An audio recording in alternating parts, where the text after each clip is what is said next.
এই হারে মানুষকে আল্লাহওয়ালা বানাতে পারে না। এক একটা ইলেকশন যেই হারে মানুষকে আল্লাহওয়ালা বানায় ছাড়ে, কথা বুঝতে পারছেন? তাবলীগের চিল্লাও এই হারে মানুষকে আল্লাহওয়ালা বানায় না। এক একটা ইলেকশন আসলে এক একজন হাসান বসরি, রাবেয়া বসরি, এই মাত্র জান্নাত থেকে পালায় আসে মানুষ, মানে 2 মিনিট আগে জান্নাতে ছিল, এই মাত্র দারোয়ানরা একটু মনে হয় অন্যদিকে গেছে, পালায়া চলে এসেছে। এক একজন সাক্ষাৎ ফেরেশতা নাজিল হয় জমিনের উপর। কোন রকম নির্বাচনটা পার হলেই এরপর বোঝা যায় এটা কি হাসান বসরি না এটা দাজ্জালে বসরি। এগুলো মাঝে মাঝে হয় না এই দেশে? আল্লাহ হেফাজত করুন। নিয়মিত মানুষ ধোঁকা খায়। আর নেতা যা বলছে এটা কি উপরের কথা না ভেতরের কথা? পেরেশানি লাগে নাকি লাগে না? এইটা বোঝাই কিন্তু বিশাল যোগ্যতা যে নেতা যে কথাটা বললো এটা কি উপরের কথা না ভেতরের কথা। উপরের ভেতরে মাঝে মাঝে মিলি করা যায়, আল্লাহ হেফাজত করুক। কিন্তু নবীজি সাহাবীরা এমন ছিলেন না, ভেতরেও তা বাইরেও তা। আপনি ভাবতে পারেন ওমর রাদিয়াল্লাহু আনহু এসে নবীকে বলছেন, ইয়া রাসূলুল্লাহ, দুনিয়ার সবার চাইতে আপনাকে আমি বেশি ভালোবাসি, তবে নিজের প্রাণের চাইতে বেশি না। ইল্লা নাফসি আল্লাতী বাইনা জামবি। আমরা হলে কি বলতাম? আমরা হলে তো এই ভাগাভাগি করতাম না, বলতাম ইয়া রাসূলুল্লাহ, আপনার জন্য আমার জানই কুরবান। খালি নবী যদি বলতেন চল জিহাদে চল, ইয়া রাসূলুল্লাহ, আমার তো একটু কাজ আছে, আমার তো একটু ফ্যামিলি আছে, আমার তো বাচ্চা কাচ্চা আছে, এগুলোই তো আমাদের উপরে আর ভিতরে মিল পাওয়া যায়। ওমর এসে বলছে সবার চাইতে বেশি ভালোবাসি, নিজের প্রাণের চাইতে এখনো বেশি ভালোবাসতে পারি নাই।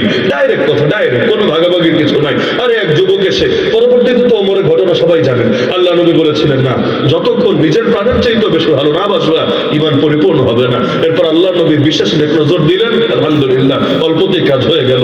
ওমর বললেন, ইয়া রাসূলুল্লাহ, এখন তো দেখে দিন পাল্টে গেছে, আপনাকে তো আমি নিজের প্রাণের চাইতে বেশি বেসে ফেলেছি। নবী বলেন, হারে ওমর, এখন তোমার ঈমান পরিপূর্ণ হয়েছে। এক যুবক সাহাবী এসে ডাইরেক্ট বলছে, ইয়া রাসূলুল্লাহ, আমার তো জিনা করতে মন চাচ্ছে, আমি তো নিজেরা কোনোভাবে কন্ট্রোল করতে পারছি না, কি করবো, আমাকে পরামর্শ দেন। মানে কোন রকমের অকৃত্রিম হলে, দিলের হাল কতটা সাফ হলে এভাবে মন খোলা কথা বলতে পারেন? তো সাহাবীরাও ওই ঘরে যা থাকতো বাস মেহমানদের তাই খাওয়াবেন, অত কৃত্রিমতা নাই যে আমার তো 10,000 টাকার বাজার করার সুযোগ নাই, 20,000 টাকার কেনাকাটা করার সুযোগ নাই, ঘরে মেহমান নেওয়ারও দরকার নেই, এরকম না, যা আছে তা। নবীর এমন সাহাবীও ছিলেন যেমন আব্দুল্লাহ বিন ওমর, তিনি এতিম মিসকিন ছাড়া ইফতারি করতেন না, নিয়মিত নফল রোজা সুন্নত রোজা রাখতেই থাকতেন। আর ওই এতিম মিসকিনদেরকে মেহমান বানাই এরপর ইফতার করতেন। কেন? ওনার একা ইফতার করতে ভালোই লাগতো না, তখন এমন হতো ওদেরকে দিয়ে নিজের ভাগে তেমন কিছু থাকতোই না। ওই একটু পানি আর খেজুর খেয়ে কাটায় দিতেন, কিন্তু তাদেরকে খাওয়া আলাদা তৃপ্তি এবং আলাদা মজা পেতেন, এরকম অকৃত্রিম। তো সেই সাহাবীও ভেবেছেন ঘরে যা আছে চলবে, আর নবীর মেহমান আমি তার মেহমানদারি করবো ইনশাআল্লাহ। বাসায় নিয়ে গেলেন, স্ত্রীকে বললেন খাবার যা আছে দাও মেহমানকে। বললো কিছুই তো নাই তেমন ঘরে, ওই বাচ্চাদের সামান্য একটু খাবার আছে, বাচ্চারা যা খায় আর কি, সামান্য খাবার আছে, আর বাচ্চারা তো আগে ঘুমিয়ে গেছে, এজন্য খাওয়াতে পারি নাই, আমি তো ভেবেছি ঘুম ভাঙলে ওদেরকে খাওয়াবো, এছাড়া তো কিছুই নাই ঘরে, কিছুই নাই। এখন তিনি চিন্তায় পড়ে গেলেন, হায় আল্লাহ, নবীর মেহমানকে আনলাম ঘরে, সারা রাত যদি না খাইয়ে রাখি আল্লাহ নবী সাল্লাল্লাহু আলাইহি ওয়াসাল্লাম তো কষ্ট পাবে। মেহমানের কদর তো করা লাগে। নবী হাদিসে বলেছেন যে আল্লাহ এবং আখিরাতে ঈমান রাখে সে যেন মেহমানকে সম্মান করে। মান কানা ইউমিনু বিল্লাহি ওয়াল ইয়াউমিল আখির ফালিউকরিম দাইফা। মেহমান তো বরকতের কারণ। তিনি চিন্তায় পড়ে গেলেন কিভাবে কি করব। সুবহানাল্লাহ। তিনি তার স্ত্রীকে বলেন, আচ্ছা আর যদি কিছু নাই থাকে বাচ্চাদের জন্য যেটা আছে সেটাই দিয়ে দাও, বাচ্চাদের ঘুম ভাঙলে ওদেরকে কিছু গল্প টল্প শুনি, আবার ঘুম পাড়ায় আজকে না খেয়ে থাক, কি হবে এক রাত না খেলে? তো নবীর মেহমান না খেয়ে ঘুমাবে, আল্লাহ নবী যদি কষ্ট পায় আমাদের সব বরবাদ হবে, যা আছে তাই দাও। কিন্তু এখন তারা উভয় চিন্তায় পড়ে গেছে, দিবে ভালো কথা, কিন্তু মেহমান, অনেক মেহমান তো মেজবান ছাড়া খেতেই চায় না, আছে না? মেহমান মেজবান ছাড়া খেতেই চায় না। যখন জিজ্ঞেস করবে আপনি খেয়েছেন রাতে, স্বাভাবিকভাবে সত্যি জবাব তো দিবেন না, এখনো খাই নাই। তখন যদি বলেন চলেন একসঙ্গে খাবো, আলাদা করে খাবো না, তো মেহমান চেয়ে বসলে তো ঝামেলা। এমনকি মাসালা হলো কেউ যদি নফল রোজা রাখে, ফরজ রোজা না, নফল রোজা রাখে, আর এমন কোন মেহমান এসেছে যেই মেহমান সে না খেলে কষ্ট পাবে, একসাথে খাবে দুপুর বেলা, এমন কোন মেহমান, তাহলে মাসালা এবং ফতোয়া এটা ওই মেহমানকে খুশি করার জন্য রোজা ভেঙে, নফল রোজা, ফরজ না আবার, নফল রোজা ভেঙে সে মেহমানের সঙ্গে খাবে এবং পরে রোজাটা কাজা করে দিবে। তাহলে মেহমানের দিলকে খুশি করা কি পরিমাণ গুরুত্বপূর্ণ ইসলামে। তো এখন চিন্তায় পড়ে গেছেন, মেহমান যদি বলে আমাদেরকে খেতে কি হবে, স্ত্রীকে বুঝতে শেখানো যাচ্ছে, এক কাজ করি চল, একটা কৌশল করি। কৌশল হলো হলো, মেহমানকে খাবার দেওয়ার আগ দিয়ে তুমি এমন একটা ভান করবা যেন বাতিতে কোনো সমস্যা হয়েছে। আগে যে বাতি জ্বালাতো, আগে তো লাইট ছিল না, ওই তেলের বাতি আর কি, এটা ঠিক করার ভান করে তুমি নিভাই দিবে।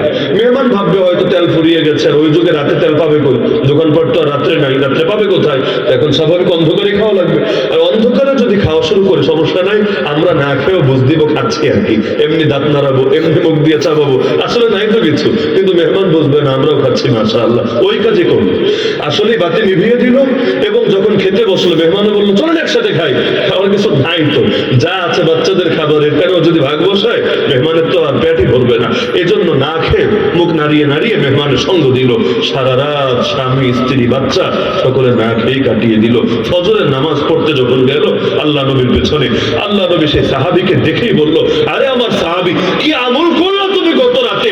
আল্লাহ দেখে তোমার ব্যাপারে কোরআনে সূরা হাশরের মধ্যে আস্ত আয়াত নাযিল করে দিয়েছে, ওয়া ইউকা শুহা নাফসিহি ফাউলাইকা হুমুল মুফলিহুন। এর থেকে আল্লাহ বলেন, ওয়া ইউসিরুনা আলা আনফুসিহিম ওয়ালাউ কানা বিহিম খাসাসা। আর সাহাবীরা তো এমন ঈমানদার, আরেকজন মুসলমানকে নিজের উপর প্রাধান্য দেয়, তারা এই পরিমাণ স্যাক্রিফাইস করে, যদিও এটা তাদের বড় কষ্ট হয়, যদিও এটা তাদের নিজেদের বড় যাতনা হয়, তারপরও নিজের উপরে আরেকজন মুসলমান ভাইকে প্রাধান্য দেয়। এরপরে আল্লাহ বলে, আরে যেই মুসলমানকে অন্তরের সংকীর্ণতা থেকে, অন্তরটা সংকীর্ণ হওয়া থেকে যার রক্ষা করা হলো, সেই তো কামিয়াব, সেই সফল। আর যাদের দিলটা ছোট, মনটা সংকীর্ণ, ওরা কখনো কামিয়াব না, ওরা ব্যর্থ।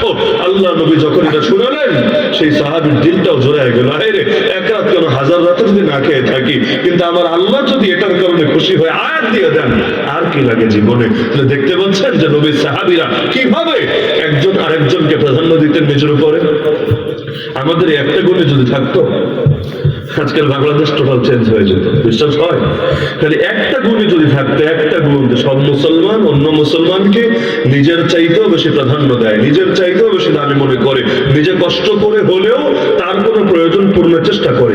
এটা যদি হতো, খালি এটা যদি হতো, সুবহানাল্লাহ, তাহলে দেশের চিত্র এতদিন পাল্টে যেত।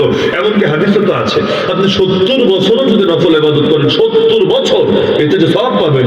একজন মুসলমানের কোনো বিপদ দেখে তার প্রয়োজন পূরণের জন্য যদি এগিয়ে যান, আল্লাহ আপনার আমল নামের চাইতে বেশি সওয়াব দিয়েছে। কি হারে গুরুত্ব, হাদিসে আছে, আল্লাহু ফি আউনিল আবদ মা কানা আল আবদু ফি আউনি আখি। আল্লাহ ততদিন বান্দারে সাহায্য করে যতদিন বান্দা মুসলমান ভাইদেরকে সাহায্য করে। কথা উল্টা, তার মানে নিজে যখন আর সাহায্যকারী হয় না, আর একজন মুসলমানের বিপদে সাহায্য করে না, নিজের বিপদেও আল্লাহ সাহায্য পায় না। আল্লাহর সাহায্য পেতে চাইলে নিজেও সাহায্য করা লাগে আল্লাহর বান্দাকে। ইন্না আতাইনাকাল কাউসার থেকে জীবন গড়ার কিছু শিক্ষা পেলেন তো ইনশাআল্লাহ, যে আরেকজন মুসলমানকে সান্ত্বনা দিবেন, আর কিছু